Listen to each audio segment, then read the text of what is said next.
नमस्कार। दोपहर समाचार में आपका स्वागत है।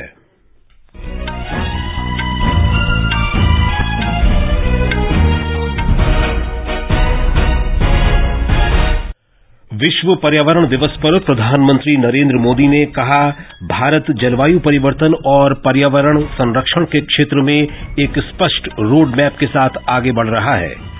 रक्षा मंत्री राजनाथ सिंह ने नई दिल्ली में अमेरिका के रक्षा मंत्री लॉयड ऑस्टिन से वार्ता की। दोनों नेताओं ने भारत अमेरिका रक्षा संबंधों और क्षेत्रीय सुरक्षा परिदृश्य के विभिन्न पहलुओं पर चर्चा की। वाराणसी की अदालत ने गैंगस्टर से राजनेता बने मुख्तार अंसारी को अवधेश राय हत्या मामले में दोषी करार दिया। राष्ट्रपति द्रौपदी मुर्मू आज सूरीनाम के राष्ट्रपति चंद्रिका प्रसाद संतोखी के साथ वार्ता करेंगी। सऊदी अरब इस वर्ष जुलाई से तेल उत्पादन में प्रतिदिन 10 लाख बैरल की कटौती करेगा और ISSF जूनियर विश्व कप प्रतियोगिता में भारतीय निशानेबाज अभिनव शॉ और गौतमी भनोट ने मिक्स डबल्स टीम स्पर्धा में स्वर्ण पदक जीता। दोपहर समाचार के साथ मैं विशाल शर्मा। आज दुनिया भर में विश्व पर्यावरण दिवस मनाया जा रहा है। प्रकृति और पृथ्वी संरक्षण के लिए अनुकूल कदम के प्रति विश्व स्तर पर लोगों को जागरूक करने के उद्देश्य से यह दिन मनाया जाता है। संयुक्त राष्ट्र पर्यावरण कार्यक्रम के अंतर्गत पृथ्वी पर जीवन संरक्षण के लिए 1973 से प्रत्येक वर्ष 5 जून को विश्व पर्यावरण दिवस मनाया जाता है। इस वर्ष की थीम है प्लास्टिक प्रदूषण हटाओ। प्रधानमंत्री नरेंद्र मोदी ने कहा है कि भारत अपने विकास के लिए किसी अन्य क्षेत्र की तरह ही बड़े पैमाने पर पर्यावरण संरक्षण पर ध्यान केंद्रित कर रहा है। उन्होंने नई दिल्ली में विश्व पर्यावरण दिवस कार्यक्रम में एक वीडियो संदेश में कहा कि 21वीं सदी में भारत जलवायु परिवर्तन और पर्यावरण संरक्षण के स्पष्ट रोड मैप के साथ आगे बढ़ रहा है।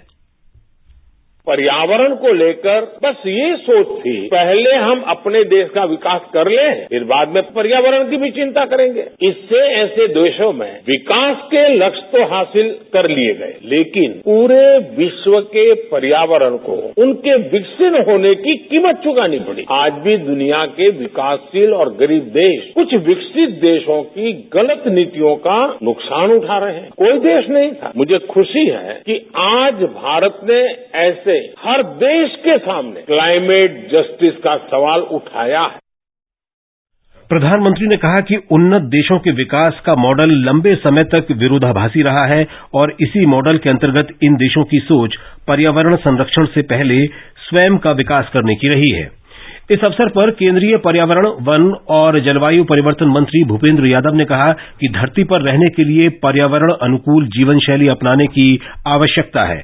उन्होंने ये भी कहा कि भारत ने प्लास्टिक की वस्तुओं के एकल उपयोग पर प्रतिबंध लगा दिया है।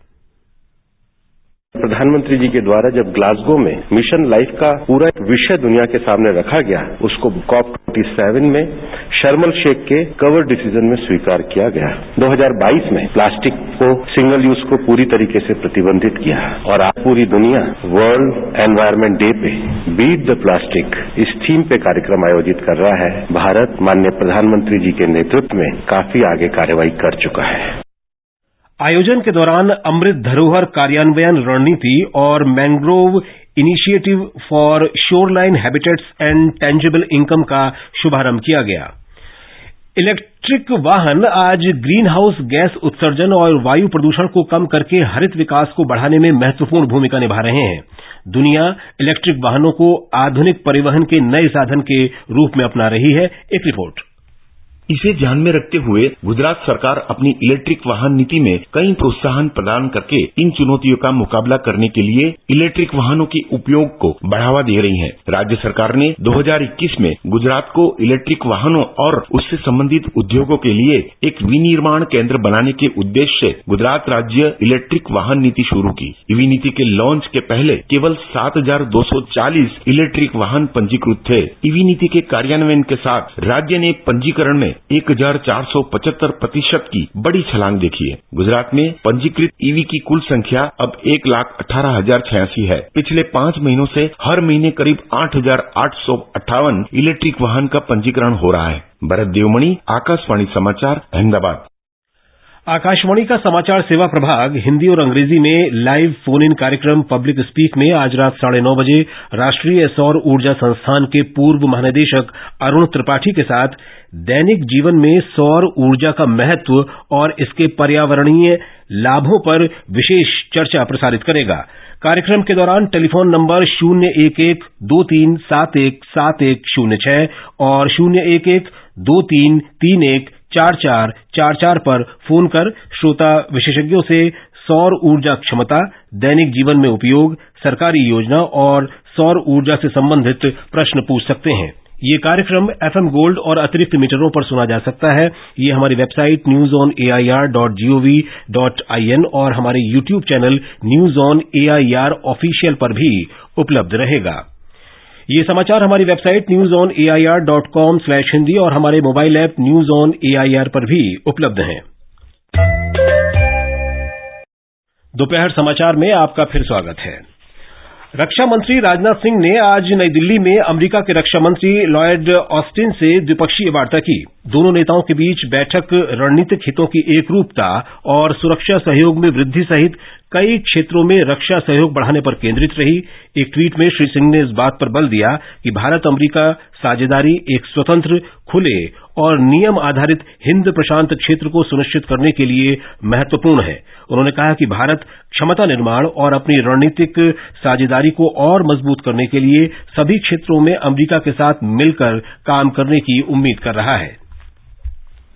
दोनों रक्षा मंत्रियों ने भारत अमेरिका रक्षा संबंधों के विभिन्न पहलुओं और हिंद प्रशांत सहित क्षेत्रीय सुरक्षा परिदृश्य पर ध्यान केंद्रित करते हुए व्यापक चर्चा की। प्रधानमंत्री नरेंद्र मोदी की वाशिंगटन की राजकीय यात्रा से ठीक 2 सप्ताह पहले रक्षा मंत्री ऑस्टिन भारत के दौरे पर आए हैं। द्विपक्षीय वार्ता से पहले अमेरिका के रक्षा मंत्री को मानेकशॉ केंद्र में गार्ड ऑफ ऑनर दिया गया। राष्ट्रपति द्रौपदी मुर्मू आज सूरीनाम के राष्ट्रपति चंद्रिका प्रसाद संतोखी के साथ प्रतिनिधिमंडल स्तर की बैठक करेंगी। राष्ट्रपति मुर्मू ऐतिहासिक महत्वपूर्ण स्थलों का दौरा करेंगी और राष्ट्रपति भवन में आयोजित सांस्कृतिक कार्यक्रम में भाग लेंगी। राष्ट्रपति मुर्मू सूरीनाम में भारतीय प्रवासियों से संवाद भी करेंगी। राष्ट्रपति की ये यात्रा ऐतिहासिक है।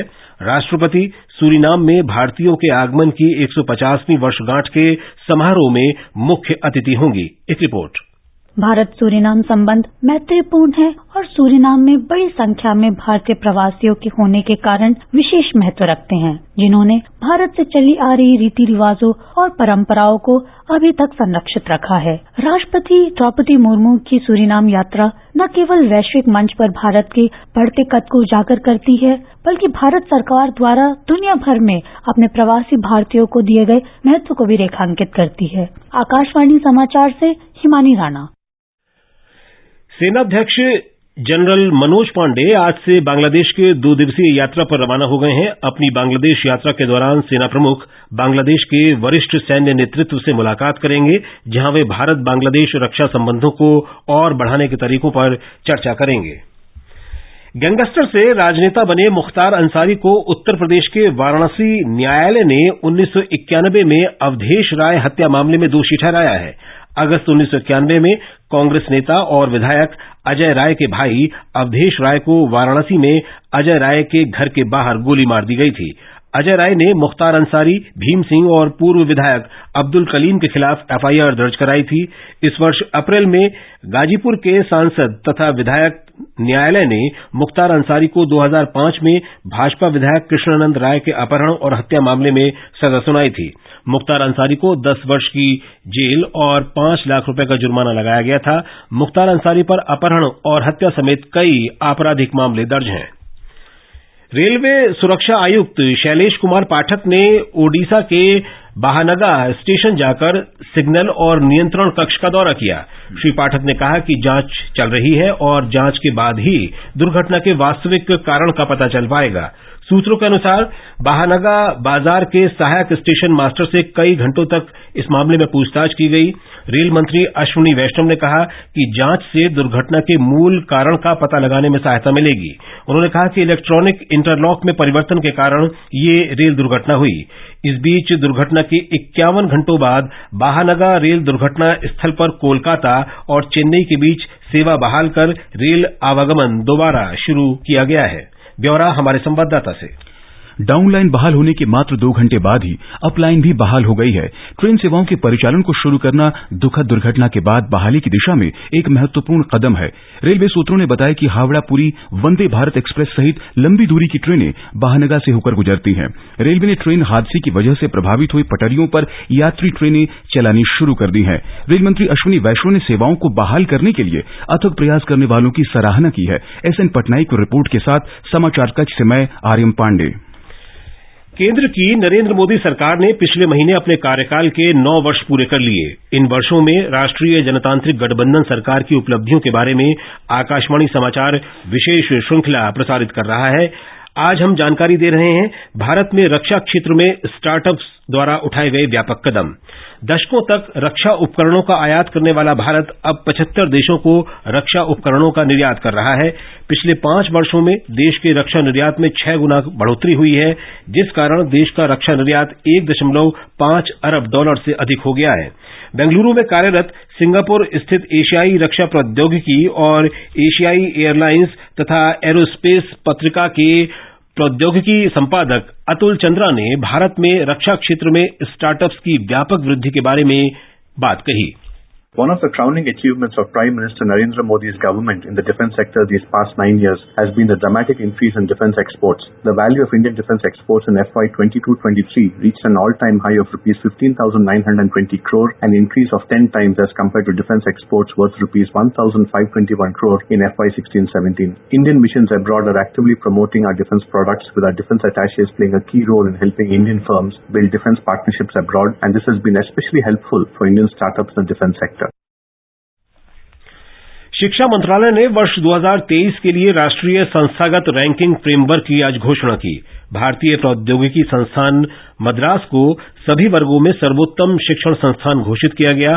समान वर्ग में भारतीय विज्ञान संस्थान बेंगलोर को दूसरा स्थान और भारतीय प्रौद्योगिकी संस्थान दिल्ली को तीसरा स्थान दिया गया। अखिल भारतीय आयुर्विज्ञान संस्थान एम्स नई दिल्ली को 5वां और जवाहरलाल नेहरू विश्वविद्यालय को सभी वर्गों में 10वां स्थान दिया गया। ये समाचार आकाशवाणी से प्रसारित किए जा रहे हैं। ताजा समाचार जानने के लिए आप हमारे Twitter handle @AIR News Hindi को फॉलो कर सकते हैं। सऊदी अरब तेल की गिरती कीमतों पर काबू पाने के लिए जुलाई से तेल उत्पादन में प्रतिदिन 10 लाख बैरल की कटौती करेगा। ये घोषणा वियना में पेट्रोलियम निर्यातक देशों के संगठन की बैठक के बाद की गई। हालांकि इससे पहले ओपेक प्लस के सदस्य देशों द्वारा उत्पादन में 2 बार कटौती की गई थी, लेकिन इससे तेल की गिरती कीमतों पर काबू नहीं पाया जा सका। इसके बाद सऊदी अरब ने ये एकतरफा कदम उठाया है। भारतीय निशानेबाज अभिनव शॉ और गौतमी भनोट ने सुहल जर्मनी में 10 metre air rifle mix team स्पर्धा का फाइनल जीतकर भारत को ISSF विश्व कप जूनियर में दूसरा स्वर्ण पदक दिलाया है। निशानेबाज अभिनव शाह और गौतमी भनोट की भारतीय टीम ने स्वर्ण पदक मैच में ओशिन मुलर और रोमेन ऑफ्रेरे की फ्रांसीसी जोड़ी पर 17-7 से जीत दर्ज की। मौसम विभाग के अनुसार बिहार, उत्तर पूर्वी झारखंड, पश्चिम बंगाल और सिक्किम में अगले 5 दिनों तक गर्म हवाएं चलने का अनुमान है। केरल, लक्षद्वीप, कर्नाटक के दक्षिणी आंतरिक इलाकों, तमिलनाडु और आंध्र प्रदेश में इस दौरान छिटपुट वर्षा हो सकती है। तमिलनाडु के कुछ भागों, पुद्दुचेरी और कराईकल के साथ केरल और अंडमान निकोबार द्वीप समूह में भारी बारिश की संभावना है। और अब अंत में मुख्य समाचार एक बार फिर। विश्व पर्यावरण दिवस पर प्रधानमंत्री नरेंद्र मोदी ने कहा, भारत जलवायु परिवर्तन और पर्यावरण संरक्षण के क्षेत्र में एक स्पष्ट रोड मैप के साथ आगे बढ़ रहा है।